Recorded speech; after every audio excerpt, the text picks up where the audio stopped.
الجميل اللي قدامنا ده دي شجرة ليمون. احنا في 7/28 النهارده، ولا النهارده كام؟ 23/12. 23/12. الشجرة الجميلة دي دفعت للتزهير المبكر، يعني كل اللي احنا شايفينه ده اهو. شايفين ده؟ دي النوارة اللي بيسموها النوارة الجماعة الفلاحين، النوارة بتاعة التزهير، يعني دي اللي هتطلع الزهرة اهي. شايفينها اهي ما شاء الله، والشجرة مليانة بالطريقة دي. ايه اللي خلى الشجره تعمل كده؟ ايه اللي خلى الشجره تعمل كده؟ هقول لكم انا. المناخ تغير.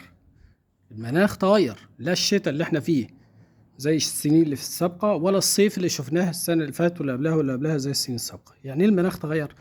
يعني درجه الحراره اختلفت. درجه حراره الليل والنهار اختلفت.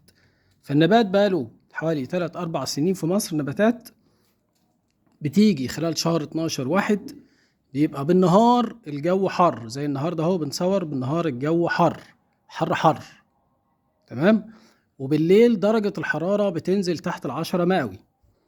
بالليل درجة الحرارة بتنزل تحت 10 مئوي.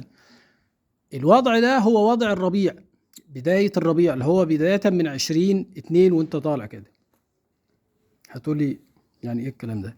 هقول لك يعني النبات بيحس في شهر 12 وفي شهر اخر 12 وفي واحد ان هو في الربيع، فبيروح يدفع للتزهير. طيب نواجه ازاي مشكلة التغير المناخي؟ التغير المناخي مشكلة عالمية بيبحثها دلوقتي كثير من المتخصصين في الجزئية دي، لأن هتغير في طبيعة وسلوك النباتات، وهتعمل أزمة للأسف يعني كبيرة خلال السنين القادمة، ممكن تؤدي إلى مجاعات. طب ليه هتؤدي إلى مجاعات؟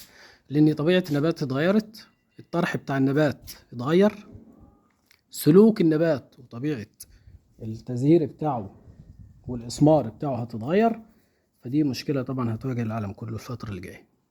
طيب النبات اللي ظهر ده مبكر، ظهر بدري، حصل تزهير عندي بدري شوية زي ما احنا شايفين كده اهو. احنا في شهر 12، يعني لسه ما دخلناش على شهر 1 خلاص، والتزهير ما شاء الله، يعني الشجرة دافعة للتزهير بكثافة. نعمل فيها ايه؟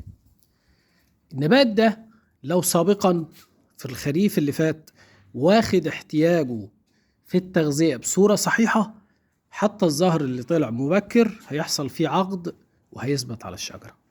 طب لو الشجرة دي ظهرت نتيجة تغير مناخي وهي هزيلة ضعيفة، مفيش محتوى غذائي في الشجرة كويس يقدر يسد احتياج التزهير اللي هيخرج اللي احنا شايفينه ده، في الحالة دي التزهير هيتساقط.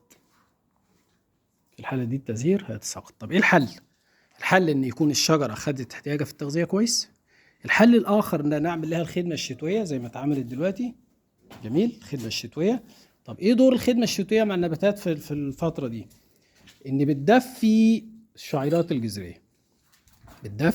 الجذرية، وبتمد النبات ببعض العناصر الغذائية اللي تخلي النبات يحافظ على التزهير اللي طلع بالطريقة دي حتى لو طلع مبكر. يبقى التزهير المبكر هو نتيجة التغيرات المناخية. عشان نحافظ عليه لازم يكون أنا أديت للنبات مسبقا انبوت عشان يديني اوتبوت، مدخلات عشان يديني مخرجات.